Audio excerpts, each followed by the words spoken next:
Good morning, everyone. Welcome to the USAID Food for Peace Annual Program Statement Solicitation Briefing for Joint Operation for Food Assistance in Ethiopia.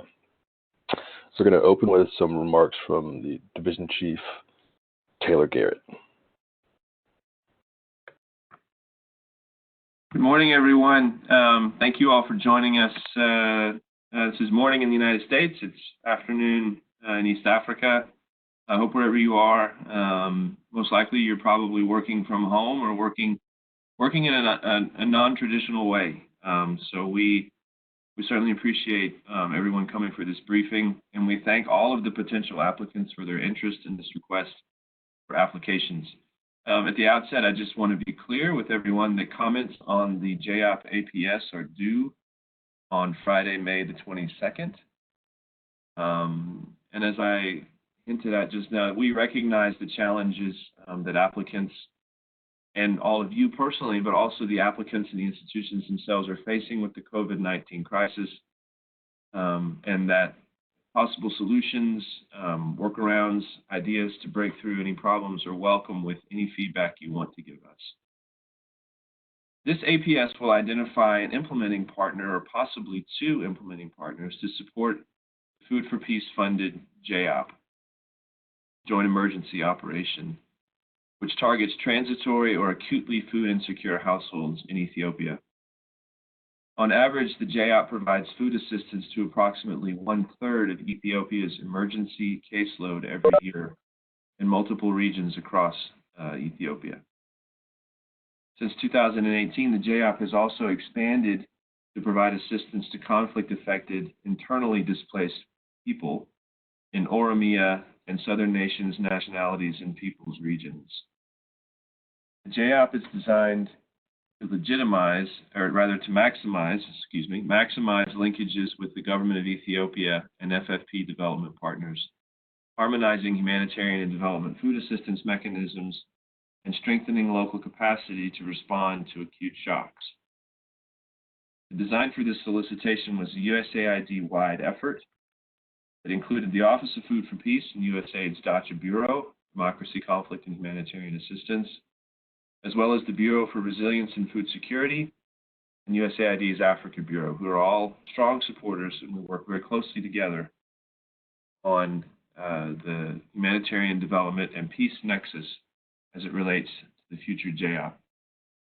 And this design is built on lessons that have been learned and best practices from past experiences, and truly incorporates the future aspirations of the government of Ethiopia and a vision of a single, scalable safety net.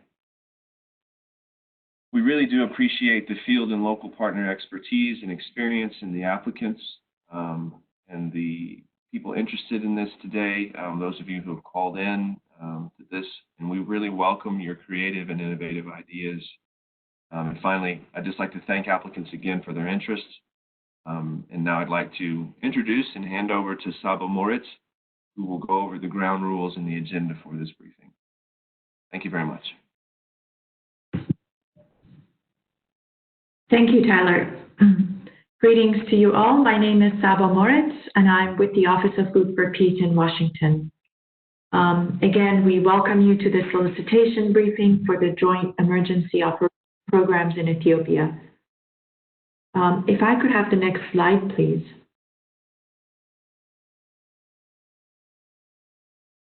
Thank you. As you see in today's agenda, we'll have an overview of the different sections of the draft APS presented by my colleagues at Food for Peace, followed by a Q&A period at the end. As you see, we'll go over the background and the history of the JOP, and an overview of this particular solicitation and the phased approach for the selection of the final awardees. We will again end this briefing with a Q&A period. Next slide, please. However, before we begin, I would like to quickly go over some ground rules. We have on our end muted everyone during the presentation, and we're asking that you please remain muted during the entire time. Also, if you have not done so, kindly turn off your cameras, and that usually helps with Wi-Fi connection. You are welcome during the entire presentation to type any questions you have on this APS using the WebEx chat box during the briefing at any time. We will try to answer as many as the questions as we can. We'll attempt to get to them all, but if we don't, please submit them to the email provided in the APS by May 22nd. And now I'm going to get on to my colleague Clint to go over some further information.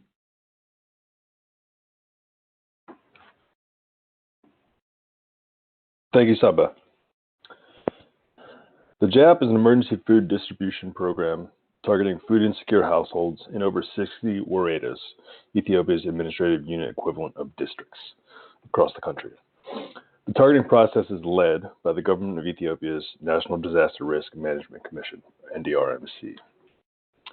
The JAP distributes in-kind food rations to the most vulnerable households in order to meet their emergency food needs, and at times has provided up to 33% of the National Emergency Food Appeal. The JAP currently operates in Amhara, Diradawa, Oromia, Southern Nations, Nationalities and Peoples, and Tigray regions. Subject to the availability of funds, USAID intends that one concept paper would result in 2 awards, one Title II funded cooperative agreement, and one International Disaster Assistance, or IDA, funded cooperative agreement, although concept papers could propose only in-kind or cash transfer activities, resulting in only one Title II or IDA award. Applicants may request IDA or enhanced Section 202E funding for local and or regional procurement of food commodities and or cash transfers or vouchers. And other types of funding and monetization are not authorized at this time. And just to reiterate, comments are due May 22nd, 2020 to the email listed on the slide. Next slide, please. The JAP supports the 3 food and nutrition security outcomes of the Food for Peace conceptual framework for food and nutrition security: adequate and stable food availability, adequate and stable food access, and adequate and stable food utilization, emphasizing improved consumption and helping safeguard the food security and nutrition foundations at the individual, household, and community level. Next slide, please. USAID Food for Peace programming fits within the USAID Ethiopia Mission's Country Development Cooperation Strategy, CDCS, results framework, which has the ultimate goal of helping Ethiopia on its journey to self-reliance, and that Ethiopia will transition to a more democratic, prosperous, and resilient society with accountable institutions and private sector-led growth. USAID Ethiopia's current CDCS took effect in 2019 and covers the period through 2024. While humanitarian assistance did not feature prominently in the previous CDCS, the current iteration gives special emphasis to the issue of recurring disasters and increased conflict vulnerability. The JAP is expected to jointly align with the CDCS Development Objective 1, Disaster Risk Management Strengthened, and DO2, Resilience of Vulnerable Populations to Key Shocks Increased. But primarily, the JAP will contribute to the results of DO1. And DO1 is supported by the 3 intermediate results, or IRs, shown on the slide.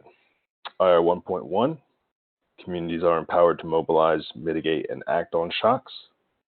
IR 1.2, institutional risk management capacity is strengthened. And IR 1.3, emergency response provided more effectively. My colleague Ross will now provide some insight into the history of the JAP and country context. Yeah, thanks, Clint. So we all understand that the expected contextual drivers of food insecurity in Ethiopia are slightly different now than they were at the drafting of the APS. For the purpose of this presentation, we're going to consider the elements that led USAID to the conclusion that it was necessary to draft the APS in the first instance. But first, in order to frame where it is that the JAP should go in the future, we may first consider some background on the JAP's origins. The JAP has existed in various forms since 1984, when, in the midst of an unprecedented famine, a collection of faith-based groups recognized that the magnitude of the need was too large for any one agency to mount an adequate response, and that a coordinated collection of actors would have a greater impact and reach more people. The JAP Coalition took its current form in 2000 with a collection of actors operating under the auspices of a primary lead agency. The newest iteration of the JAP was established in 2012, with USAID currently providing 100% of funding through Title II resources. From its inception, the JAP has been designed to flex and contract to meet existing needs and has been meant to lie dormant during years when those needs do not exceed the government of Ethiopia's own ability to respond to emergency food insecurity. Perhaps tellingly, the JAP has been deactivated for only 3 years over the course of its last 19 years of operation. And this will likely come as no surprise to anyone on this call. None of those 3 deactivated years occurred recently. All this to say, and while it is important to recognize that there has been a significant reduction in poverty throughout Ethiopia since the first iteration of the JAP materialized in 1984, in the midst of broader poverty reduction gains, significant levels of food insecurity have continued to affect people's lives. To ground us in the current country context, we cannot help but consider the drought that rocked Ethiopia in 2015. Known in a local language as the SEMA, or Great Equalizer drought, due to the fact that many camel herds of various sizes were all reduced to 0, this 50-year event created a sharp increase in the number of people that required emergency food assistance to 10.2 million. While parts of the country have begun the process of recovering from the SEMA drought, many Ethiopians remain acutely vulnerable to the compounding impacts of recurrent shocks during the recovery phase. Tragically, and while Ethiopia was successful in reducing stunting from 2011 to 2016, malnutrition rates remain high, with 37% stunting, or chronic malnutrition, 7% wasting, or acute malnutrition, and 21% underweight. minimal acceptable diet is also very low at 7%. Moreover, while climatic shocks like drought and flooding continue to be a main driver of total transitory food insecurity, conflict-induced internal displacement represents another added driver of food insecurity. At the drafting of the APS, for 2020, the government of Ethiopia had estimated that 6.4 million people would require emergency food assistance, a decrease of 23% from the 2019 figure of 8 million. This expected reduction in need was attributed to above normal rains and improvements in crop and livestock production-based livelihoods. However, we cannot forget that conflict-related food needs remain high, the threat of desert locusts looms, Ethiopia has a national election approaching, and obvious present health-related concerns and potential economic fallout all carry serious and legitimate threats to food security. As of today, approximately 7 million people are receiving food assistance in 10 regions in Ethiopia, a 19% increase from 5.9 million people estimated in the December 2019 period, and those people were initially targeted in the government of Ethiopia's 2020 humanitarian response plan. In terms of understanding and appreciating country context, it is important to understand that the shifting nature of these caseloads, as presented within an immensely complex theater of operation, speaks to the continued need for a scalable general food distribution mechanism. It is equally important to appreciate that the JOP, as a scalable general food distribution mechanism, does not exist in a programmatic vacuum. As we can see on the next slide, USAID contributes to multiple food assistance mechanisms in Ethiopia with the aim of layering and augmenting opportunities to reduce food insecurity and poverty. It is important to remember that finding opportunities to layer is not only a design element, it's also an overarching principle that guides USAID's interventions. The current approach that USAID's Office of Food for Peace takes to geographical layering in Ethiopia is made evident in this map, especially in what some have called the stripy lines of overlaid influence, where the JOP's green intersects with the DIFS's purple. We see this as a visual reflection of the JOP's strategic aim to protect USAID-funded development investments. Respecting this tradition, we have signaled throughout this APS in the overall award and activity and vision, implementation parameters, the co-creation guidance, and elsewhere, that apparently successful applicants must anticipate working closely with other food assistance actors in order to ensure complementarity of approach and to promote a continuum of response. Applicants should include a proposed geographic focus area, outlining regions and areas where project activities are expected to take place, and explain why. Applicants should justify the proposed area of intervention and outline the criteria used for region and WAREDA level selection. While applicants should develop their own set of criteria, applicants should reference the government of Ethiopia's humanitarian response plan in all planning. While the applicant will provide a proposed geographic focus for activities, the specific WAREDAs for implementation are subject to negotiation, and USAID will have final approval of the JOP's geography. As we will see on the next slide, applicants will also be expected to collaborate regularly with the other main emergency food assistance actors in Ethiopia in order to strengthen collective impact. The important takeaway from this map is the fact that the JOP prioritizes its assistance geographically as one of three main emergency food assistance operators, namely the government of Ethiopia's National Disaster Risk Management Commission, or NDRMC, the World Food Program, and the JOP. NDRMC's geographic areas of responsibility are highlighted in green. Those of the World Food Program are highlighted by red stripes, and the JOP's geographic area of responsibility are highlighted in orange. We will discuss the ways in which these geographic areas of responsibility are established in a moment, but first, in the next slide, let's take a look at the funding and tonnage levels that the JOP has programmed across this geographical footprint in recent years. The U.S. government continues to be the largest humanitarian donor for food assistance in Ethiopia, which has averaged about $400 million annually in recent years. This funding snapshot, which outlines the total funding and tonnage levels for the JOP year by year over the last 4 years, speaks for itself. That said, an important takeaway is the fact that, by design, the contribution and tonnage levels should generally correspond to the level of need to which the JOP, as a scalable general food distribution mechanism, responded in a given year. We'll talk about the ways in which the JOP scales, that is, how it flexes and contracts, in the next slide. So, having discussed the history of the JOP, its geographical and programmatic reach, and its place within the context of the humanitarian theater in Ethiopia, we can take a moment to outline some of the JOP's operational qualities. As we heard previously, the current iteration of the JOP was established in 2012 and operates using 100% USAID Title II resources.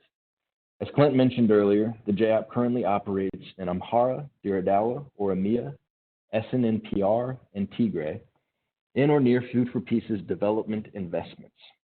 In coordination with the NDRMC-led Prioritization Committee, and as one of the three main emergency food assistance operators, the JOP draws on the government of Ethiopia's humanitarian response plan to carve out its baseline caseload based on the agreed upon geographic areas of responsibility that we saw in a previous slide.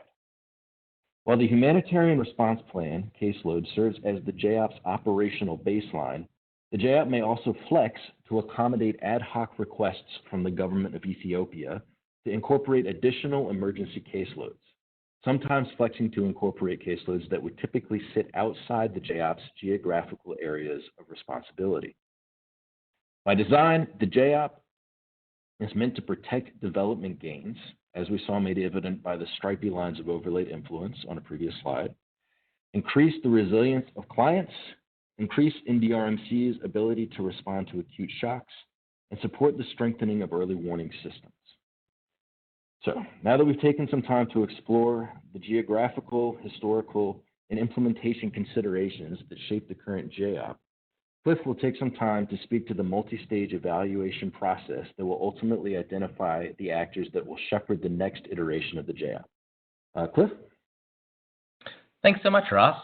Welcome, everyone. This is Cliff. I'm an officer in the Office of Food for Peace in Washington, D.C. So as Ross has laid out, that was pretty much what we're talking about, and now we're going to go into how about this procurement process works. So in this multi-stage evaluation process, we want applicants to be aware that this APS follows a multi-stage review process, which includes pre-award co-creation as well as an intentional handover process. Once this annual program statement is finalized, we expect to add a timeline annex to the APS to clarify estimated overlap and timelines. This will be done in an effort to help clarify how those activities sequence in the exact time once it is established. The competitive procurement will have two merit review phases. One will occur with the initial application, and the other will occur with the oral presentation. These merit review phases will identify which applicants will be invited to the pre-award co-creation workshop. Applicants should understand that subject to the final agreement officer's approval, and of course the availability of funding, most of U.S. government fiscal year 2021 will be actively implemented by the existing JOP mechanism. We will use this handover period in fiscal year 2021 to allow a new JOP investment or set of activities to hire, participate in a series of inception and startup workshops, participate in the externally contracted baseline, plan for operational handover from existing activity, and pilot new areas of innovation. In addition, it's expected that the applicants plan to meet regularly with donors and partners working at regional and national levels to share information and strategically coordinate efforts. To facilitate on-the-ground coordination and programming, USAID may support the awardees' efforts to strengthen collective impact by establishing a collaboration learning and adaptation platform, which will manage and synthesize learning across many of USAID's investment partners, including this new follow-on joint emergency operation activity. The handover period will also be a time to initially convene this collaboration learning and adaptation platform steering committee to develop a joint learning agenda and preliminary learning questions that will be taken out throughout the life of the activity. As part of handover in coordination with the existing JAP investment, applicants should plan for a more limited year one budget request, as they will not be expected to implement at full scale for all of 2021.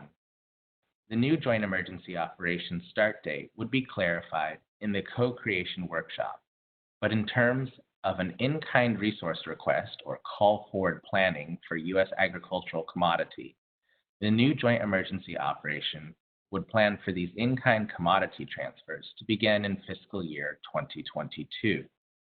Applicants should still plan to budget 5 implementation years from 2021 to 2026 with multiple call forward cycles to keep a sustained pipeline for activity.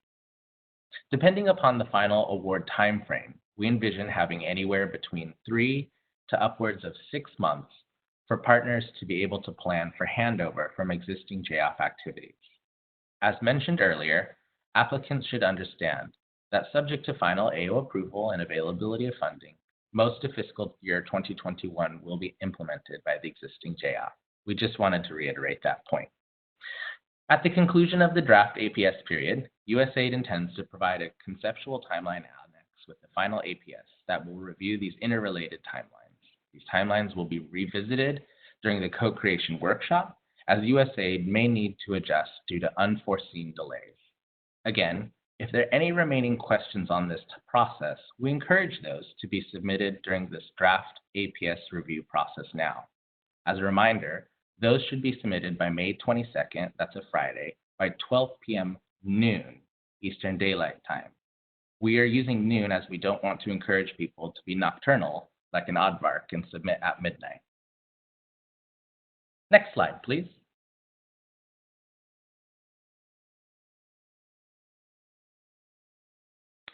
So on to the co-creation phase. Applicants who best meet the objectives of this funding opportunity based on the selection criteria contained herein and selected from evaluation phase 2 will be the apparently successful applicants. The ASAs, or apparently successful applicants, will be selected to co-create a full application with USAID, other USAID food security partners, and potentially the government of Ethiopia representatives. As this annual program statement will utilize a full-scale co-creation process, we do not require a robust initial application, but rather are calling for a detailed concept paper. The detailed schedule objectives of the co-creation workshop will be outlined to the ASAs after the oral presentation. For now, USAID envisions hosting the workshop in Ethiopia, or due to ongoing pandemic issues, the workshop may be done virtually. USAID may provide a third-party co-creation facilitator to bring in apparently successful applicants, USAID, the government of Ethiopia, and other related humanitarian partners together to focus on development of the strategic objectives and activity emphasis. Let me forward the message to you. Along with the agreed upon in-kind versus cash transfer mix and overall budget parameters per the strategic objective. In addition, the co-creation workshop will further flesh out the initial concept paper logic model into agreed upon set of monitoring and evaluation parameters to take to the full application. Some of the technical activity design components will focus on what today is still under development in Ethiopia as part of the single scalable safety net discussions. Components such as the integration into a pilot single registry, transfer values, geographic targeting methodology used to identify case loads, and overall relationship to the development activity like the Productive Safety Net program may be covered. In addition, further scoping of the proposed areas for innovation will be discussed. It's envisioned that during the co-creation process, the JAP apparently successful applicants will be invited to participate in a few days with the resulting request for application applicants on the development food security activities. This will provide a pre-award opportunity for both sets of applicants to coordinate joint equities, such as transfer values, targeting criteria, and overall 2021 handover planning. The pre-award co-creation meeting will also provide an opportunity to review the collaboration, learning, and adaptation platform that awardees will be expected to participate in addition to other areas that may be identified through the initial application or the oral presentation process. Once the pre-award co-creation workshop is concluded, applicants will be invited to revise and produce a full final application, which will include the full application, the full theory of change, the full M&E documents, including log frame, as well as full budget details for submission to USAID for final review and approval. We hope that the co-creation process being done before the award is made will greatly reduce the initial burden of applicants and resulting need for multiple rounds of issues letters during the awarding process to achieve a successful final application. Next slide, please. So now we're going to turn to the programming principles that frame our overall design considerations. Here are our 8 programming principles that we recommend you consider when developing your applications. The first involves conflict sensitivity. This is a key cross-cutting theme. Applicants should consider conflict sensitivity throughout the activity design and implementation, with attention being paid to understanding how conflict could affect the interventions and how interventions could affect conflict, both positively and negatively. By applying a fragility lens to activity design, applicants will identify opportunities falling within the design parameters to counter those characteristics of fragility most closely associated with the risk of instability, such as exclusion dynamics, institutional fragmentation, lack of social cohesion, and challenges related to resource mobilization and the equitable access to those resources. The second principle is a people-centered approach. This should include with putting the most vulnerable people in targeted communities at the center of your work, with the aim of promoting self-reliance and social and economic empowerment of men, women, and young people. The third is adhere to the highest standards of human rights, respect, and dignity, which should be fairly self-evident. The fourth is support for the enfranchisement, aspirations, and agency of women and youth.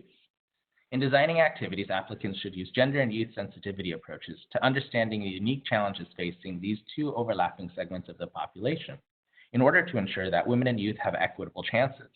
There is a need to engage men, women, elders, and youth to become active change agents for gender equity. Applicants should engage youth where appropriate and feasible in the JOP mechanism. The fifth is partner with the government of Ethiopia. The Joint Emergency Operation will be implemented, as Ross has discussed earlier, in alignment with the NDRMC, Ministry of Agriculture, Ministry of Peace, and other food security-related actors within the government of Ethiopia.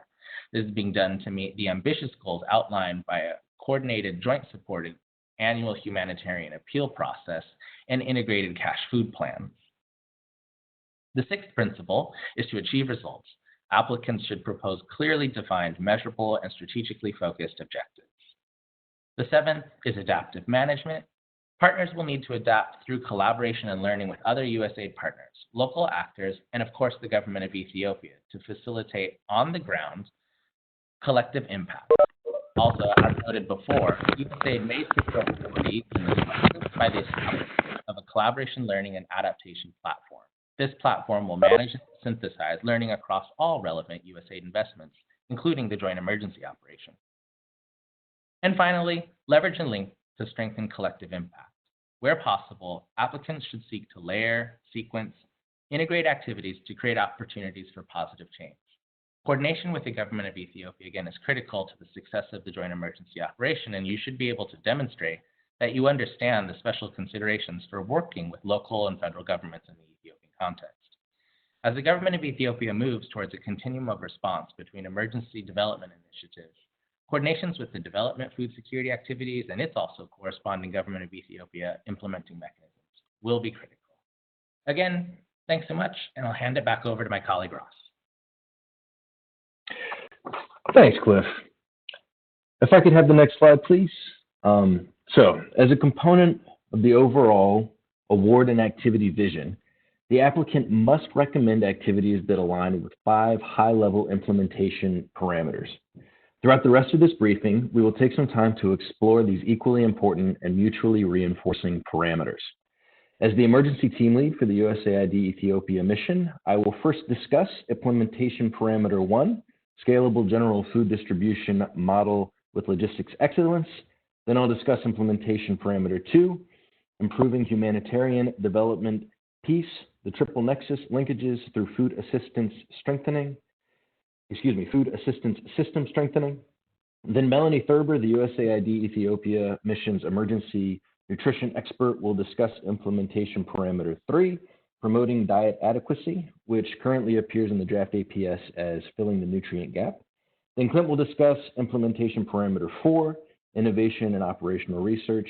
And finally, Clint will close us out by discussing implementation parameter 5, exit strategy to support Ethiopia's self-reliance in humanitarian food assistance. And afterwards, Clint will hand things over to Saba to offer some concluding remarks.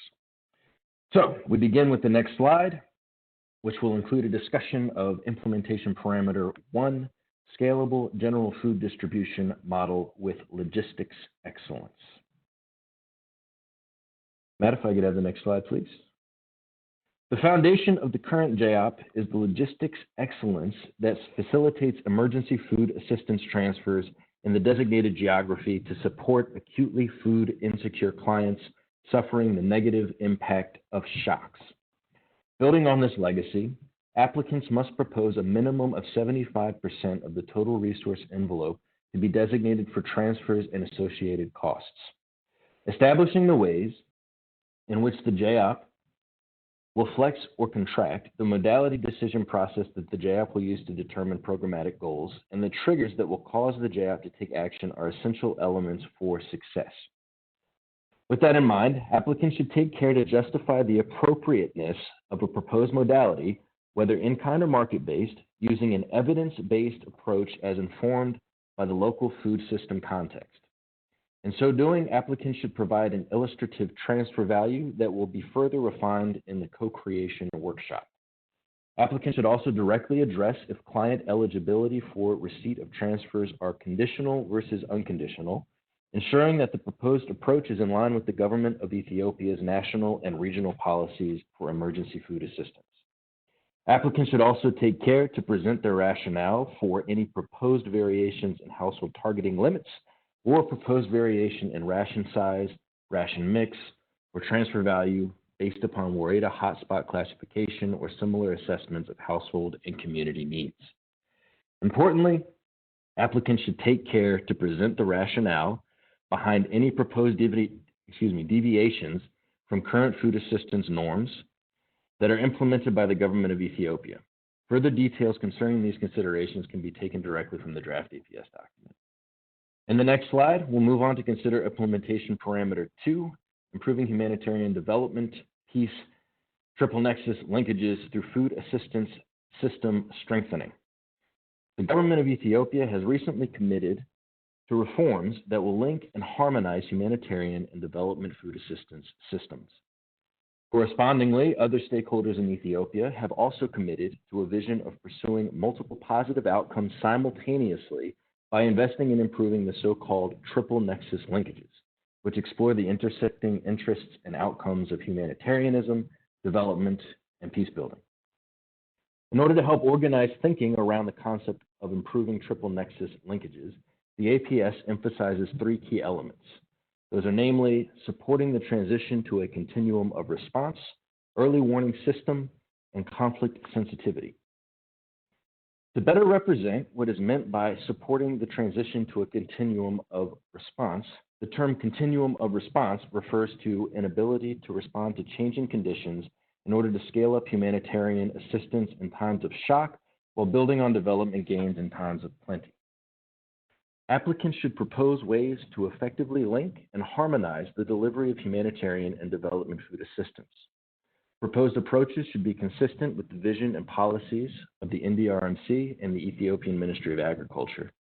Proposed approaches should also be designed to promote collaboration between Government of Ethiopia partners, DIPSA partners, and other humanitarian and development food assistance partners. Applicants should also be cognizant of the Government of Ethiopia plans to pilot a single registry system for humanitarian and development assistance clients. And any proposed client registry system or client management system should be posed to support and engage with those efforts.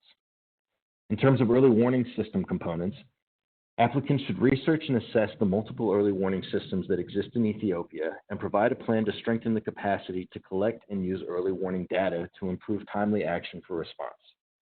Applicants should also propose an information sharing and technical assistance strategy that better connects households and communities to the information generated by these existing networks of early warning systems and helps local government of Ethiopia early warning system offices take appropriate action. To ensure that conflict sensitivity is prioritized within both design and implementation, and as Cliff mentioned earlier, applicants should pay special attention to understanding how conflict could affect planned interventions and how planned interventions could affect conflict, both positively and negatively. What we want to emphasize here is that the applicant should take care to avoid the so-called refrigerator light effect phenomenon, whereby conflict sensitivity is considered meaningfully during design and planning stages, but then, once implementation begins, and the metaphorical refrigerator door closes, causing the little light inside the refrigerator to turn off, these important conversations go dark and are not revisited until an actual conflict occurs that might impact programming. This is to say, applicants should take care to ensure that conflict sensitivity is a constant guiding principle that is woven into the identity of proposed activities.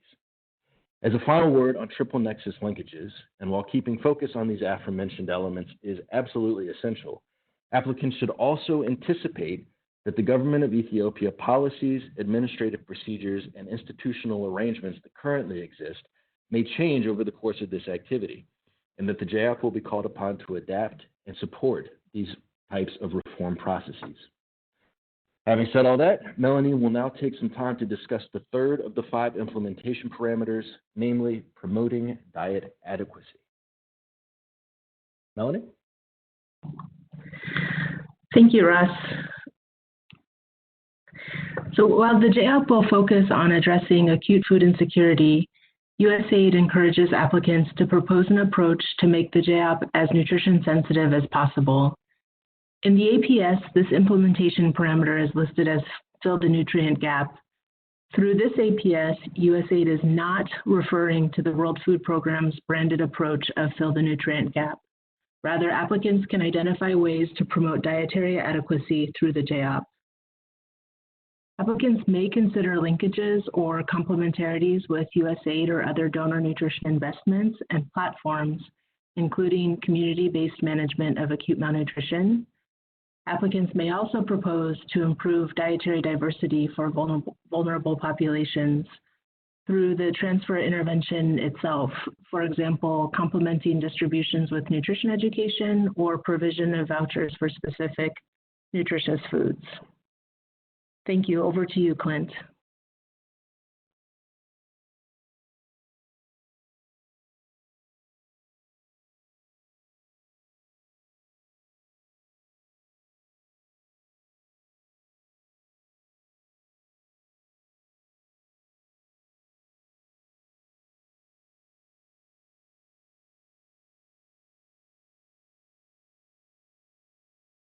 Hi, everyone. We're having a slight technical difficulty. Give us 2 minutes to sort it out. Thank you.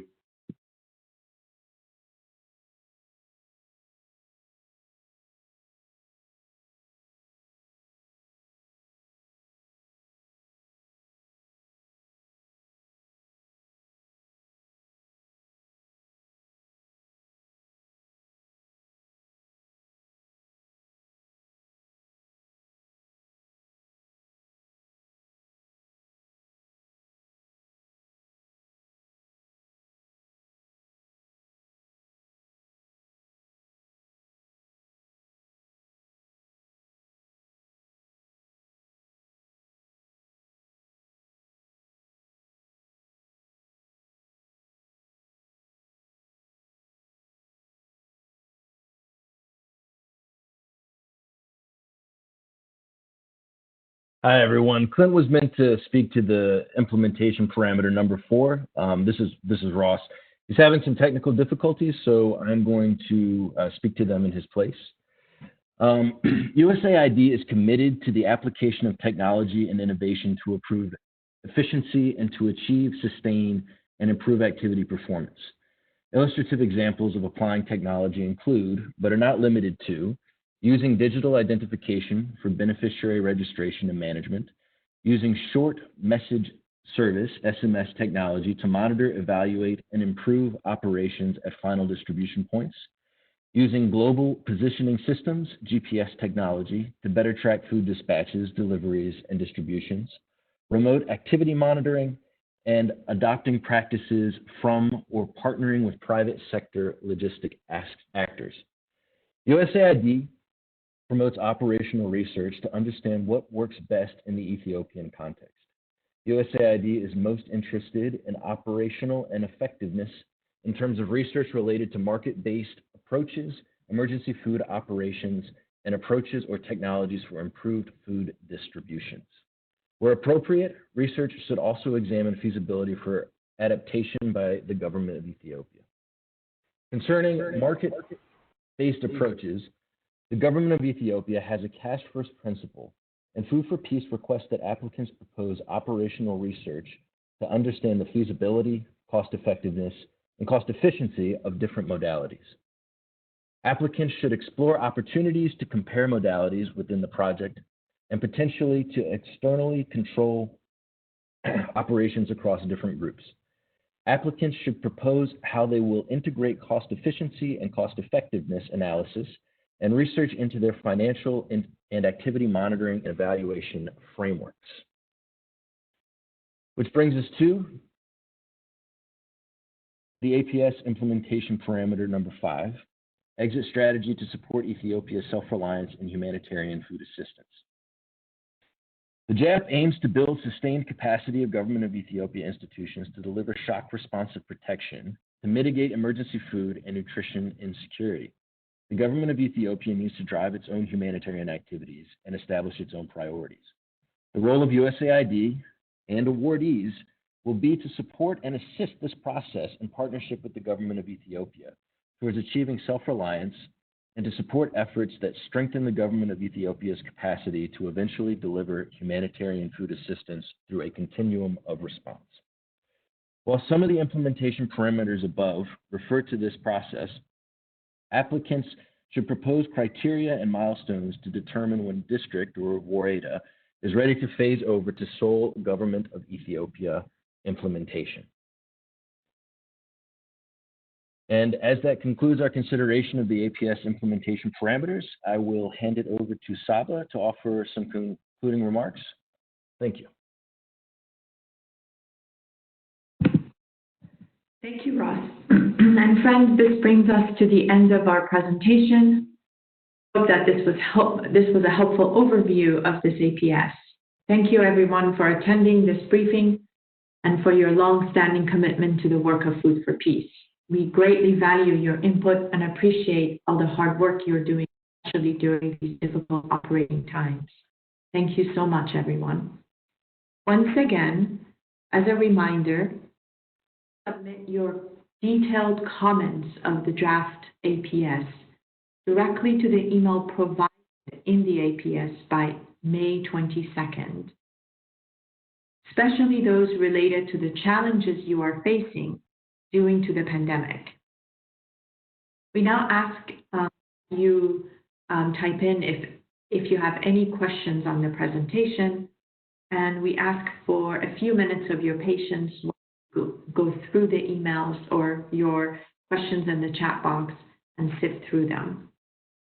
And last but not least, we are uploading the recording of this presentation on the Food for Peace website, but in a day or so. So please be patient with us while we deal with the technical management of that work.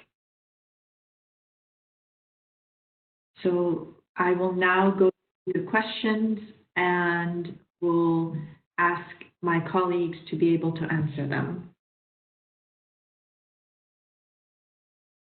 And as we go through the questions, you are welcome to type in any other questions that you may have in the chat box.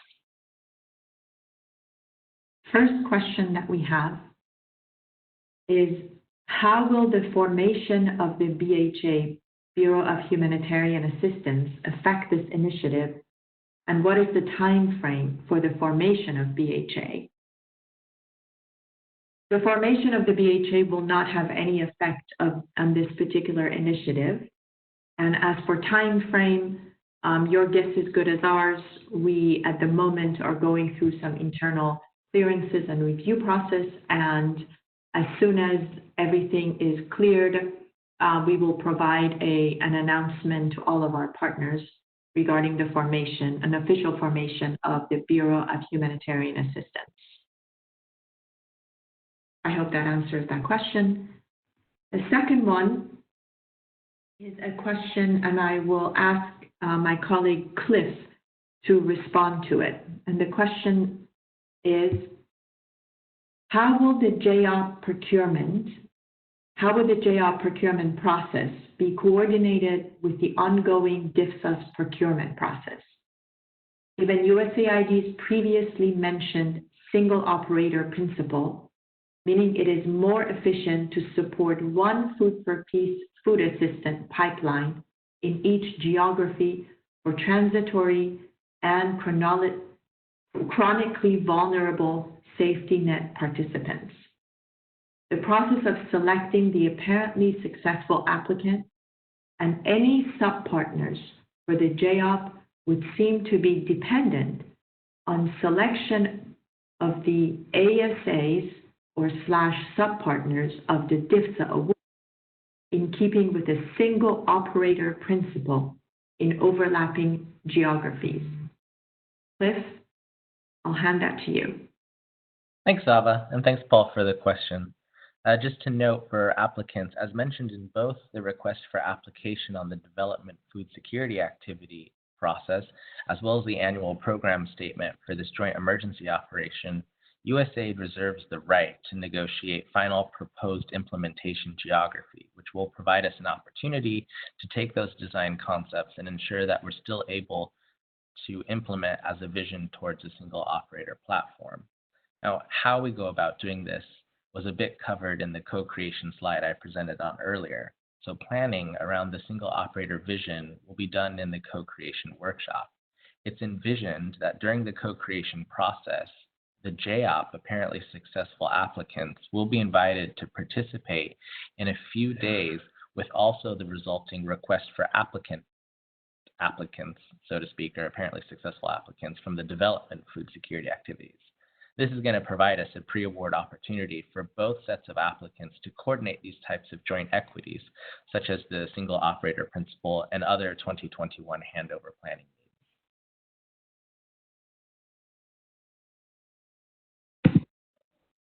Thank you, Cliff. Our next question is, how will the expansion of the PSNP-5 affect the targeting and number of beneficiaries within the JOP portfolio? Cliff, can I punt that to you again? Thank you. Yeah, I can take that, Sava, and thanks, Sophie. So while we are still waiting for the final targeting methodology of PSNP-5, we know that applicants will still need to propose to go forward. That's why in the request for application on the RFA, there is a discrete set of technical spheres that we know we have to take into the co-creation process for the RFA DFSA application. Most of the strategy and strategic objectives in that RFA are defined by the high-level conceptual framework. But yes, the exact methodology for determining the caseload and the resultant caseloads of PSNP-5 are one of the discrete technical issues we have to take into the co-creation workshop for the request for applicants on the Development Food Security side. Now, its implications for the joint emergency operation are related towards the vision of the single scalable safety net, single operator platform. The JOP caseloads have always traditionally been dictated to us by the Joint Humanitarian Response Plan and Integrated Cash Food Plan. We work towards the vision of operationalizing those agreed upon caseloads, and at what point in time the final 2022 Humanitarian Response Plan caseloads for the emergency sector are defined, we will be asking our JOP partners to respond to those cases.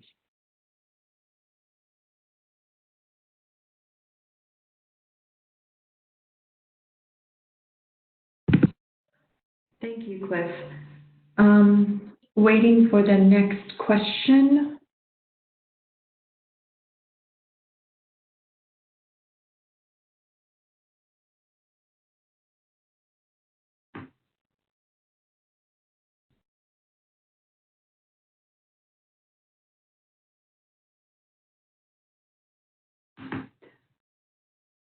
The next question is, should various ration sizes or combinations be considered for different groups?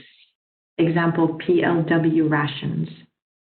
Can I ask Melanie to respond to this question, please?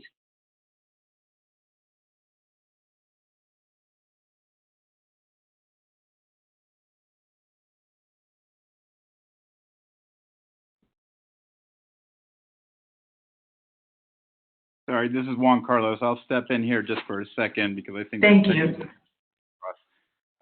Generally, ration sizes have just been historically aligned with the different operators across the country, defined by the NDRMC Ministry of Ag. So we will assume consistency on that front, always leaving the door open for changes in context and government policy as we move forward. Over.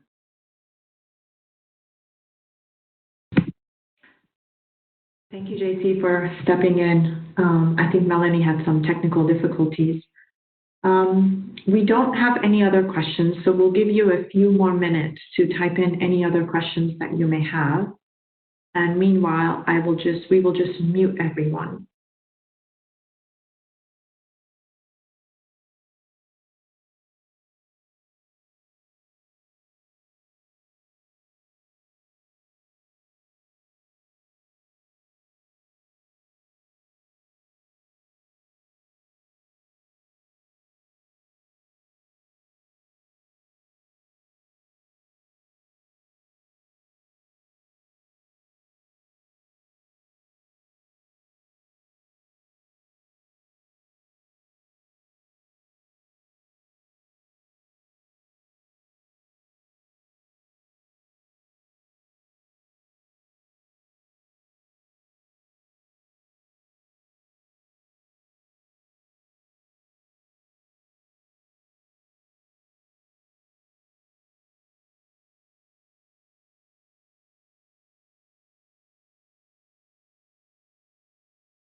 We have one more question, and I'm going to ask my colleague Cliff to respond to this.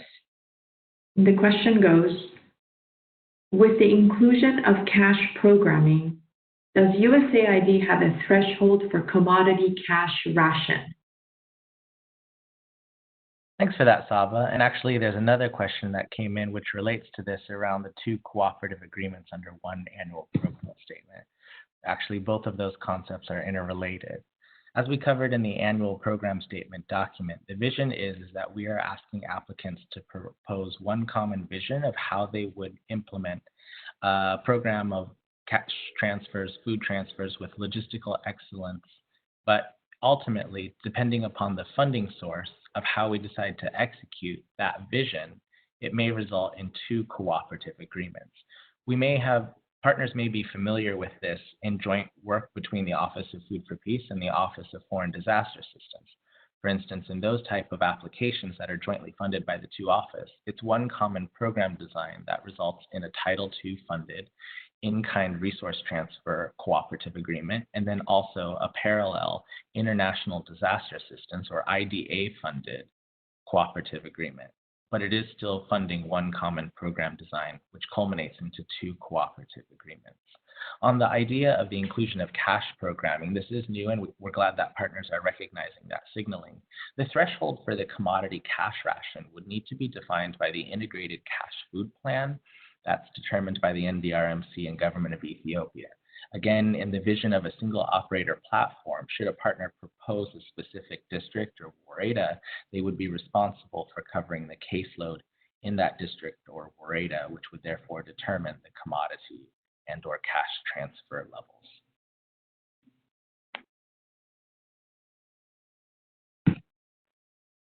Thank you, Cliff, for taking both those questions.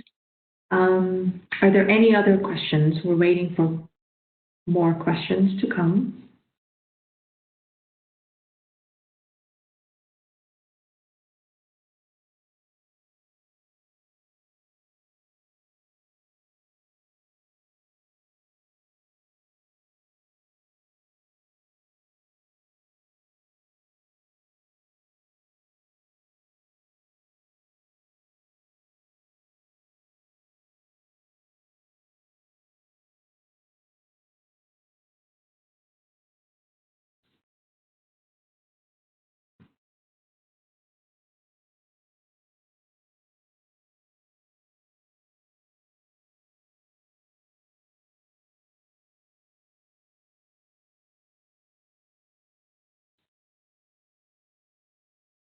So if there are no other questions that are coming through, we would like to once again thank you so much for attending this briefing. We really hope that it was helpful for you, and we really look forward to hearing more extended comments or any other questions that you may have by May 22nd to the email provided in the APS.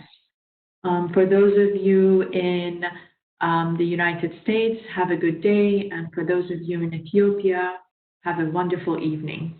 Thank you, everyone.